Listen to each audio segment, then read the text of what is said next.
Hello, welcome to my channel the universe vision classes में आपको हार्दिक अभिनंदन है। चलिए बच्चों, आज हम लोग क्लास 10th का हिंदी यानी कि चैप्टर नंबर 11 की ओर आ गए हैं, जिसमें चैप्टर का नाम क्या है बाबू? तो बोल रहे हैं कि लौट कर आऊंगा फिर, यानी कि हम लौट कर जो है ना फिर आऊंगा, कवि क्या कहना है। चलिए देखते हैं कि इसमें हम लोग का क्या क्या यानी कि कितने क्वेश्चन है जो MVVI के रूप में है। चलिए टाइम को वेस्ट न करते हुए आप ध्यान से पढ़िए, और चैनल पर न्यू है तो चैनल को सब्सक्राइब करिए। चलिए देखिए, क्वेश्चन नंबर यानी कि पहला क्या बोल रहा है कि लौट कर आऊंगा फिर कविता में कवि एक बार फिर यानी कि कहाँ जाने की लालच यानी कि व्यक्त करता है। सर बोलते हैं कि लौट कर आऊंगा फिर कविता में कवि एक बार फिर यानी कि कहाँ आने की लालच जो है ना वो व्यक्त करता है। तो यानी कि जन्म यानी कि भूमि महाराष्ट्र में, कहाँ पर बाबू? तो बोल रहे हैं कि जन्म भूमि यानी कि महाराष्ट्र में आने की यानी कि व्याख्या करते हैं। चलिए यहाँ तक तो हो गया है। कहानी की बोलते हैं तो जन्म भूमि यानी कि महाराष्ट्र में लौटकर आने के फिर कवि ने की कहते हैं। चलिए नेक्स्ट नंबर क्वेश्चन को देखते हैं। तो बोल रहे हैं कि जीवानंद यानी कि दास किस यानी कि भाषा के रचनाकार हैं। सर बोलते हैं कि जीवानंद दास यानी कि किस यानी कि भाषा के रचनाकार हैं। तो बांग्ला भाषा के यानी कि रचनाकार है। किस भाषा के हैं बाबू? तो बांग्ला भाषा के रचनाकार हैं। चलिए नेक्स्ट नंबर हो गया है। नेक्स्ट नंबर की ओर देखते हैं। चलिए तीसरा नंबर क्वेश्चन से हम लोग को देखना है। देखिए बोल रहा है कि जीवनानंद दास यानी कि थे। सर बोलते हैं कि जीवनानंद दास जो है ना वह क्या थे? तो एक यानी कि यथार्थवादी थे। क्या थे? तो यथार्थ यानी कि वादी थे।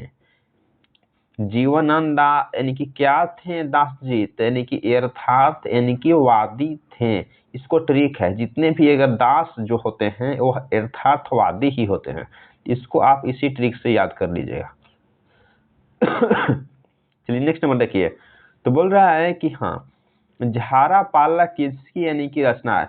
तो बोल रहा है कि झारा पालक यानी कि किसकी रचना है। तो बोल रहा है कि झारा जो पालक है वह किसकी यानी कि रचना है। तो जीवनानंद दास की रचना है। किसकी रचना है? तो जीवनानंद दास की रचना है। चलिए नेक्स्ट नंबर देखते हैं।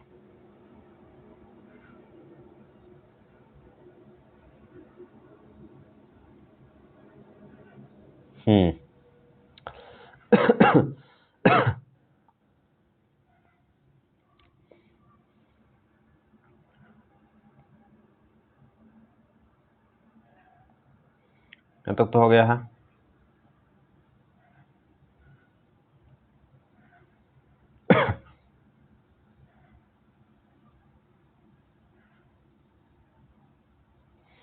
कहाँ हम लोग आ गए हैं, देख लेते तुरंत।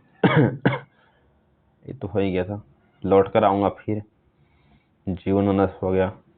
हाँ यहीं तक थे हम, ये 5 नंबर था। ठीक, देखिए बोल रहा है, क्या बोल रहा है कि जीवनानंद दास यानी कि किसकी रचना है। जीवनानंद दास किसकी रचना है? तो यानी कि झारा पालक की। किसके? तो झारा पालक की। चलिए नेक्स्ट नंबर देखिए 6, यानी कि जीवनानंद दास के यानी कि निधों यानी कि उपरांता यानी कि लगभग जो है वो कितनी कहानियां जो प्रकाशित हुई। सर बोलते हैं कि जो जीवनानंद दास की जो निधन के उपरांता यानी कि कितने जो कहानी जो है ना वो प्रकाशित हुए बाबू। तो 100 यानी कि कहानी प्रकाशित हुए थे। कितने? तो 100 कहानी। चलिए क्वेश्चन नंबर 7 की ओर देखते हैं हम लोग। तो क्वेश्चन नंबर 7 की ओर हम लोग यानी कि आगे देखते हैं। देखिए क्या बोल रहा है कि लौटकर आऊंगा फिर, लौटकर आऊंगा फिर यानी कि कवि यानी कि कविता को हाँ हिंदी में यानी कि रूपांतर किए हैं। सर बोलते हैं कि लौटकर आऊंगा फिर कविता को हिंदी में रूपांतर जो किसके द्वारा किया गया है। तो आप लोग को पता है कि जो प्रयाग शुक्ल जो है ना इनको हिंदी में अनुवाद किए हैं। चलिए नेक्स्ट नंबर देखिए, क्वेश्चन नंबर 8। तो बोल रहा है कि लौटकर आऊंगा फिर कविता में किस फसल के खेती की चर्चा की गई है। सर बोलते हैं कि जो लौट कर आऊंगा फिर कविता में किस फसल के खेती के बारे में चर्चा की गई है? तो धान की खेती के बारे में। चलिए नेक्स्ट नंबर देखते हैं। कवि किससे यानी कि पालने की बात यानी कि करता है? सर बोलते हैं कि जो कवि जो है ना वह किसके यानी कि पालने की बात यानी कि करते हैं? तो कुहरे के, किसके? तो कुहरे की यानी कि पालने की बात करते हैं। चलिए बाबू नेक्स्ट नंबर क्वेश्चन को देखते हैं, ठीक है। प्लीज चैनल पर बना रहिए, सब्सक्राइब अगर नहीं किए हैं तो कर लीजिए, कहीं आपसे स्टडी को छूट न जाए।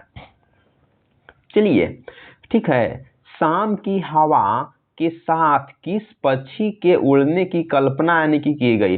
सर बोलते हैं कि शाम की हवा के साथ किस पक्षी के उड़ने की कल्पना की गई है? तो उल्लू की। किसकी? तो उल्लू की।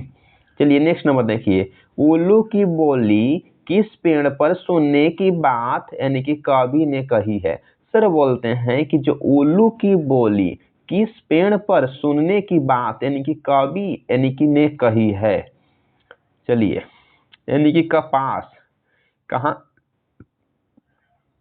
कपास के पेड़ पर। कहाँ? तो कपास के पेड़ पर। चलिए नेक्स्ट नंबर देखते हैं। बोल रहे हैं कि घसीली जमीन पर बच्चा क्या फेंकेगा? सर बोलते हैं कि जो घसीली जमीन पर बच्चा जो है वह क्या यानी कि फेंकेगा? तो यानी कि चावल को फेंकेगा। क्या फेंकेगा? तो चावल को फेंकेगा। चलिए नेक्स्ट नंबर क्वेश्चन को तरफ देखते हैं। तो बोल रहे हैं कि लौटकर आऊंगा फिर कविता में चर्चित यानी कि रूपाशा क्या है? सर बोलते हैं कि जो लौटकर आऊंगा फिर कविता में चर्चित रूपाशा क्या है? तो नदी है। क्या है बाबू? तो नदी है। चलिए यहाँ तक तो हो गया है। नेक्स्ट नंबर देखता हूँ। देखिए बोल रहा है कि रंगीन बादलों के बीच कौन यानी कि लौटते होंगे? सर बोलते हैं कि जो रंगीन यानी कि जो बादल है ना, तो रंगीन बादलों के बीच जो यानी कि कौन जो है वह लौटते होंगे? तो आप लोगों के पता है कि जो रंगीन बादलों के बीच जो है लौटने की यानी कि अनुमति किस दी गई है? तो यानी कि सारस को कहा गया है। किसको कहा गया है? तो सारस को यानी कि कहा गया है। नेक्स्ट नंबर देखिए। कवि यानी कि क्या यानी कि बनकर तैरने की कामना यानी कि करते हैं? सर बोलते हैं कि कवि जो है ना वह क्या बनकर यानी कि तैरने की यानी कि कामना जो है ना वह करते हैं। तो आप लोग का पता है कि जो कवि जो है ना वह हंस बनकर तैरने की कामना करते हैं। चलिए नेक्स्ट नंबर देखिए। जीवनानंद यानी कि दास यानी कि किस भाषा के कवि हैं? बोल रहे हैं कि जीवनानंद दास यानी कि किस भाषा के कवि हैं? तो बांग्ला भाषा के यह कवि हैं। चलिए नेक्स्ट नंबर देखिए।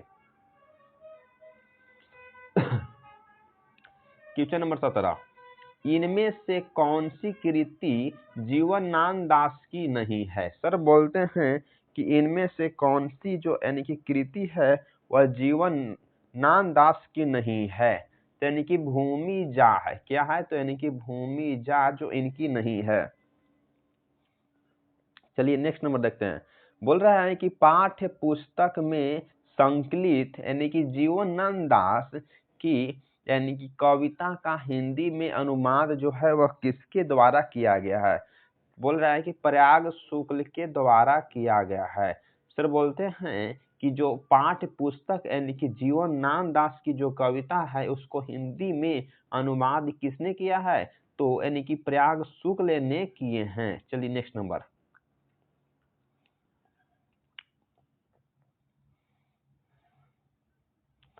देखते हैं। चलिए बाबू।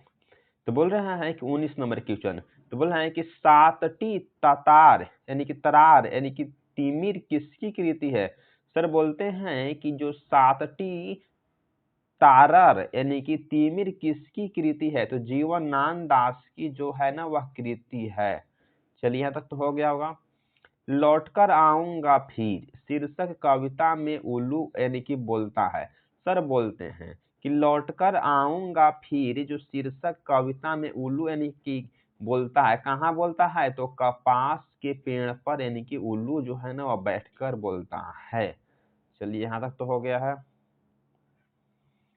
नेक्स्ट नंबर देखते हैं, इसको देख लेते हैं। तो बोल रहे हैं कि जीवनानंद दास का जन्म जो है वह कब हुआ था? तो सर बोलते हैं कि 1800 यानी कि 99 में होता है। जीवनानंद दास का जन्म जो है वह कब हुआ था बाबू? तो 1800 यानी कि 99 में हुआ था। चलिए 22 नंबर क्वेश्चन से हम लोग देखना स्टार्ट करते हैं। देखिए, तो बोल रहे हैं कि लौटकर आऊंगा फिर कविता जो है वह क्या है? तो बोल रहे हैं कि जो लौटकर आऊंगा फिर कविता है, क्या है? तो राष्ट्रीय चेतना की कविता है। क्या है? तो राष्ट्रीय चेतना की कविता है। चलिए यहाँ तक तो हो गया होगा जहां तक मुझे उम्मीद है। चलिए नेक्स्ट नंबर देखते हैं। जीवनानंद दास यानी कि है क्या है? जीवनानंद दास जो है ना वह क्या है? तो साहित्यकार है। तो बोला है कि जीवनानंद दास क्या है? तो साहित्य यानी कि कार है। नेक्स्ट नंबर देखिए। कवि यानी कि मृत्यु उपरंता यानी कि कहाँ यानी कि आने की लालसा रखता है। सर बोलते हैं कि जो कवि है ना वह मृत्यु उपरंता कहाँ यानी कि आने की लालसा रखता है। तो यानी कि मृत भूमि यानी कि बांग्ला में, मृत भूमि यानी कि बंगाल में आने की लालसा रखते हैं। चलिए 24 हो गया। 25 नंबर क्वेश्चन से हम लोग देखना स्टार्ट करते हैं। हाँ देखिए, तो बोल रहे हैं कि किसने जीवनानंद दास की बहु यानी कि प्रशंसित और यानी कि प्रसिद्ध कविता का यानी कि हिंदी में अनुवाद किया है? सर बोलते हैं कि किसने यानी कि जीवनानंद यानी कि दास की बहु यानी कि प्रशंसित और यानी कि प्रसिद्ध कविता का हिंदी में यानी कि रूपांतरित किए हैं? तो यानी कि प्रयाग शुक्ल किसने किए हैं? तो प्रयाग शुक्ल ने किए हैं। चलिए नेक्स्ट नंबर देखते हैं। जीवनानंद दास को यानी कि जाना जाता है, जीवनानंद दास जो है ना उन्हें क्या जाना जाता है? तो बंगाल के आधुनिक कवि के रूप में। क्या? तो बंगाल के आधुनिक कवि के रूप में जीवनानंद दास को यानी कि जाना जाता है। चलिए नेक्स्ट नंबर देखते हैं। Question number 27। कवि किसके यानी कि आमंत्रण पर यानी कि आने की बात यानी कि कहता है? बोल रहे हैं कि जो कवि जो है ना वह किसके आमंत्रण पर यानी कि आने की बात कहता है? तो नदी और यानी कि मैदानों के आमंत्रण पर आने की बात करता है। चलिए नेक्स्ट नंबर देखते हैं कि कवि अगले जन्म में क्या बनने की संभावना यानी कि व्यक्त करते हैं? सर बोलते हैं कि जो कवि जो है ना वह अगले जन्म में क्या बनने की संभावना जो व्यक्त करते हैं? तो कौवा, हंस, उल्लू और सारस यानी कि बनने की जो संभावना यानी कि व्यक्त करते हैं। चलिए नेक्स्ट नंबर देखते हैं। कवि किसके यानी कि बीच यानी कि अंधेरों में होने की बात करता है? कवि जो है ना वह किसके बीच अंधेरे में होने की बात करता है? तो सारस के बीच अंधेरे में होने की बात जो है वह कवि करते हैं। चलिए नेक्स्ट नंबर देखते हैं। 30 से हम देखते हैं। देखिए, तो बोल रहे हैं कि रूपसा क्या है बाबू? रूपसा क्या है? तो बंगाल की नदी है। रूपसा क्या है? तो बंगाल की नदी है। चलिए नेक्स्ट नंबर देखते हैं। जीवनानंद दास का यानी कि काव्य संकलन क्या है? जीवनानंद दास का जो काव्य संकलन क्या है? तो महापृथ्वी है। क्या है? महापृथ्वी कोमा झारा पलक है और यानी कि मन विहंगम यानी कि इनमें से सभी हैं। ऑप्शन में रहेगा तो आप ऑल ऑफ यानी कि दीज मारिएगा। बोल रहा है कि जो जीवनानंद दास यानी कि काव्य संकलन है तो क्या है? तो महापृथ्वी भी है, झारा पलक भी है और यानी कि मन यानी कि विहंगम यानी कि है, इनमें से यानी कि सभी हैं। चलिए नेक्स्ट नंबर देखते हैं। यानी कि जीवनानंद दास की जो श्रेष्ठ यानी कि प्रेम यानी कि कविता कौन है? सर बोलते हैं कि जीवनानंद दास कि जो श्रेष्ठ यानी कि जो प्रेम की कविता जो है ना वह क्या है वो? तो यानी कि वनलता सेन है। क्या है? तो यानी कि वन यानी कि लता जो है वह सेन है, वनलता सेन। चलिए नेक्स्ट नंबर देखते हैं। तो बोल रहे हैं कि वनलता सेन यानी कि काव्य संकलन के लिए जीवनानंद यानी कि दास को कब यानी कि श्रेष्ठ यानी कि काव्य ग्रंथ के पुरस्कार से पुरस्कृत यानी कि किया गया है? सर बोलते हैं कि वनलता सेन काव्य संकलन के लिए यानी कि जीवनानंद दास को यानी कि कब यानी कि श्रेष्ठ यानी कि काव्य ग्रंथ के पुरस्कार से पुरस्कृत किया गया है? तो 1900 यानी कि 52 यानी कि ईस्वी में। चलिए यहाँ तक तो हो गया बाबू। 35 नंबर देखता हूँ क्वेश्चन। बोल रहा है कि लड़के की यानी कि नाम कैसी है? बोल रहा है कि जो लड़का है ना तो उसकी नाम कैसी है? तो पुरानी नाम है। लड़के की यानी कि नाव जो है वह कैसी है? तो पुरानी यानी कि नाव है। नेक्स्ट नंबर देखते हैं। जीवनानंद यानी कि दास का निधन जो है वह कब हुआ था? तो सन यानी कि 1954 ईस्वी में यानी कि जीवनानंद दास की निधन हो गई थी। चलिए बाबू, यहाँ तक जो हम लोग का यानी कि सफर चला और यहाँ पर चलकर यानी कि 35वें क्वेश्चन पर एंड हो गया। तो प्लीज अगर आप हमारे चैनल पर न्यू बाबू हो यानी कि स्टूडेंट हो तो प्लीज चैनल को सब्सक्राइब कर लीजिए और शेयर कर दीजिए, और जितने भी अगर अगल बगल के अगर स्टूडेंट हैं तो प्लीज उन लोग का बुलाइए और आप लोग मिलकर अपना भाई बहन समझ के पढ़िए। चलिए बाबू, आज का वीडियो इतना ही। अगला वीडियो जो है ना वह चैप्टर नंबर 12 की तरफ आएगा, जो हमारे यानी कि पद खंड का यानी कि लास्ट चैप्टर है। चलिए, thanks for watching this video. Please join on the our Telegram groups.